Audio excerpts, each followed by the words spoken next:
last time you believed in the no pain, no gain theory of success? Or maybe you still do believe in it. How many times in the last year have you pulled yourself out by the bootstraps, dragged your body out of bed even though it was too tired to move, and ignored every warning sign your body was giving you just so you could make it throughout the day? I was that person. I was born to be an athlete, and I thought life was just about the physical. When I was born, my birth announcement read, announcing a new starter to the Winn lineup, Sherry Melissa Winn. Height, 18 inches. Weight, 7.5 pounds. Hometown, Balleray, Texas. Position, star. But what it didn't tell me was that being a star wasn't easy. It didn't tell me all the knowledge I would have to acquire or how I'd have to learn the physical was not enough. What if your birth announcement told you your journey? Would you have quit before you started? Growing up, I knew I was going to be an athlete. Both of my parents were coaches, and they were tough. Imagine your father breaking his knuckle before his senior year in college basketball, and then playing the entire season without telling a soul. Or your mother getting a fish hook caught in her leg and asking the farmhand to cut it out with his pocket knife. They made me tough. I was never injured as a child. No kidding. Mom, I'm hurt. Are you bleeding? No? Well, then you're not hurt. Go back outside and play. Mom, I'm hurt. Look, I'm bleeding. Oh, that's good. Blood helps a wound heal faster. Go back outside and play. Mom, I think I broke my arm. Oh, well then, honey, go in the bathroom and get a Band-Aid. Have you ever played through pain? I'm not just talking about physical pain, but have you ever played through emotional pain? Just like it was a broken fingernail or a stubbed toe? In the next 15 minutes, you will hear a story about how I learned being tough was not enough. You will hear how I toughed my way through physical and emotional pain until that no longer worked. You will discover, as I did, that there are answers beyond the physical if you are willing to allow yourself to go there. And you'll pick up 3 techniques that you can use to let go of memories that are causing you pain. The year is 1984, and I'm home in Fort Worth, Texas on a short break from training in Lake Placid, New York, where I am training for the 1984 Olympic Games. I'm playing a rather obscure sport called team handball. It's like soccer using the hands or water polo on land. I'm at the mall when I spot a former high school basketball teammate of mine, Barbara. I turn and try to quickly fade away into the crowd, but she catches up to me. Now that I'm training for the Olympics, old enemies want to talk to me. Hey, Sherry, I can't believe you're training for the Olympics. You remember that time we tried to vote you off the team? Yes. And then didn't you get voted off your college team? Listen, hey, it was great talking to you, but I've got to... And they haven't voted you off the Olympic team yet? No. Well, they still have 6 months to figure out what's wrong with you. What was wrong with me? I don't know how many times I asked myself that question. Not my athleticism. I was an all-state volleyball, basketball, and softball player. Not my academics. I was a 4.0 student. And now I'm training to be an Olympian. Why don't more people like me? And I was a perfect physical specimen. Well, was. I hurt my shoulder a year ago in a handball game. And I didn't even know how badly I was hurt until after the game when a teammate had to help me take my jersey off. I couldn't even lift my arm. Was I hurt? Not according to my mom. So I just put a Band-Aid on it and went back to play. How many times have you been hurt? But you heard that voice inside you, but you weren't quite sure why you kept going. Maybe you know that voice. It's the one that always questions you. Why do I keep playing? Because I feared the answer to Barbara's question. What was wrong with me?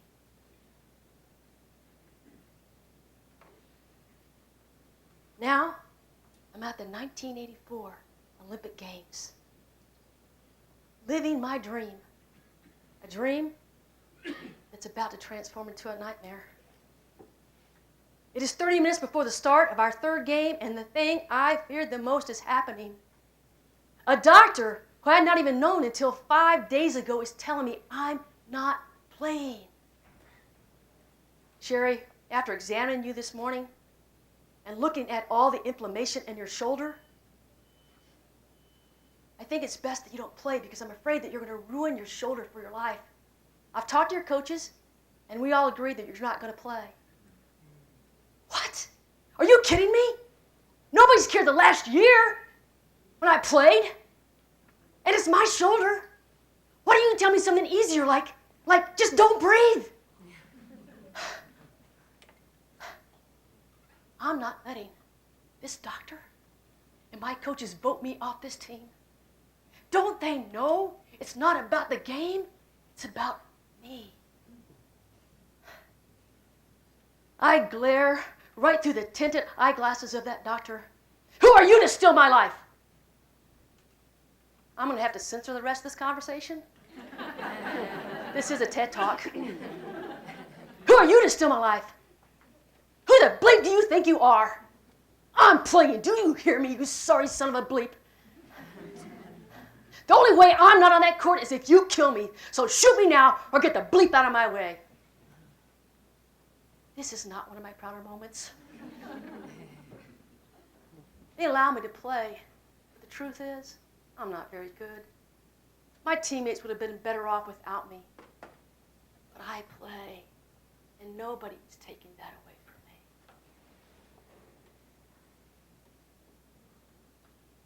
You might have thought I ignored all my pain. In 1984, made it through the Olympic Games. You might have thought that I learned my lesson by 1988. After all, I was a 4.0 student. But did I learn? Did I progress? I ended my team handball career in the 1988 Olympic Games, getting kicked off the court by the president of the United States Team Handball Federation. I ignored that pain as well. In fact, I was so good at pretending that everything was okay that I kept right on ignoring physical and emotional pain for the next 8 years. In fact, in 1996, when I developed chronic pain, I ignored it. What did that chronic pain feel like? How can I describe it to you? I don't know. I couldn't even describe it to the 17 different medical professionals who looked at me. How could I tell them it was like my heart being ripped out of my body? How could I tell them it was like standing at death's door? How could I tell them I felt that way because I couldn't be me anymore? I couldn't be that powerful athlete running or lifting weights. Heck, I couldn't even push a grocery cart through a grocery store. This pain is draining me, stealing the very definition of me, leaving me with no hope, except for the hope that I will die in the middle of the night so I don't have to feel this pain anymore.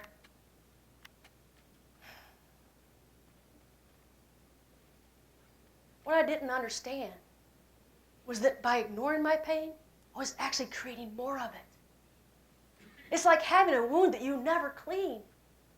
When you don't address your physical or emotional issues, that wound becomes infected, causing that infection to go throughout your entire body. I'll wager some of you in here have had a major health issue. Why is it that some people get through their health issues and other people keep using the same thinking that helped create it? Are you one of the people who opens up your mind to greater possibilities, or do you keep thinking the same thoughts that helped create it? Me? I thought life was just about the physical. Physical pain had a physical cause. And emotional stuff like heartache, well, that doesn't even count as pain, does it? I pushed my way through everything. Broken toes, broken fingers, injured shoulder, abandonment, betrayal, grief. It was all the same to me. Put a Band-Aid on it, go back out and play. In 2001, Linda, a friend of mine, offered me a new solution.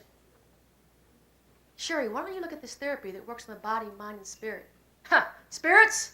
I've worked on my spirits. I drank every kind of booze there is. I still woke up in pain with a headache. And I've tried specialists, acupuncturists, physical therapists, massage therapists, chiropractors. Get this, I even tried a psychic.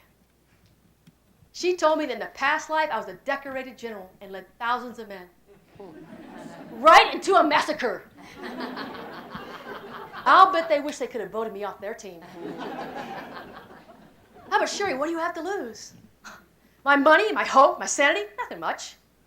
But by this time, I am so desperate, I am cruising the pharmacy aisles in search of snake oil. Heck, I will rub it between my eyelashes if it will make a difference. I go to the therapist's office. If you had walked in there with me, after you paused to smell the scent of burning sage, you would have heard the meditation music playing softly in the background. And you would have been as startled as I was when my therapist, who had just returned from a spiritual trip to Peru, walked into the room sporting a freshly shaven head. Yeah, I wanted to walk out too, but I needed that snake oil. I'm staring at Carol's bald head. She said, Sherry, why don't we talk about some of the emotional issues that you've been bottling up since age 13? What? You don't have any snake oil here? Let me ask you a question, Sherry. How many doctors have you seen and how many tests have they run on you? I've seen 17 different doctors and they've had x-rays. I've had x-rays, bone scans, MRIs, all of them. Well, how's that worked out for you? I know the 47 physical ailments that I don't have. Then why don't we look at some of the emotional issues that are crippling you? I got up and walked right out. I wasn't ready to believe that life was more than the physical, even after 5 years of being in pain. As I leave the therapist's office, my stomach starts to hurt. I think it's hunger pains. I go to lunch with a friend of mine, Winn. We sit down to eat, but I can't get anything down. But this time I'm doubled over in pain, walking like an L with a lisp. I go to the bathroom. I try to throw up. I can't. I do my lisping L walk back to Lynn. I think you need to go back to the therapist. Why? So I can snort sage and save my head? And she wants me to talk about emotions. We call and go back to the therapist. As we enter the room, Carol takes one look at me and smiles knowingly. Sherry, are you ready to look at those emotions that have been crippling you, that you've been bottling up for the last 25 years? It's your choice. You can choose to stay in pain. How desperate do you have to be to open up your mind to new possibilities? I was that desperate. Have you ever been that desperate? Carol, what do I have to do? Can you think of one person you absolutely can't forgive? I can think of a dozen. Give me 2 minutes, I'll think of 50.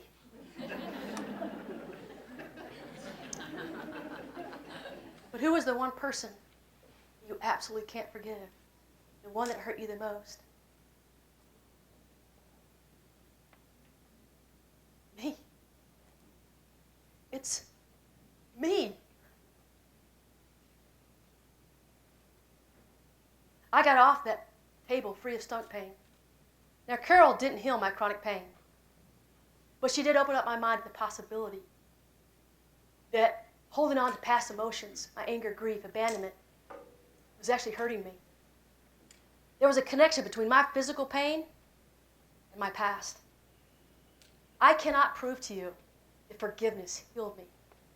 I can tell you that I never took a drug or had a surgery. I can tell you that I spent hours working on forgiving myself and forgiving others. I can tell you that although I'm not 100% healthy today, I hiked over 300 miles in the Beartooth Mountains this summer. I can also tell you this.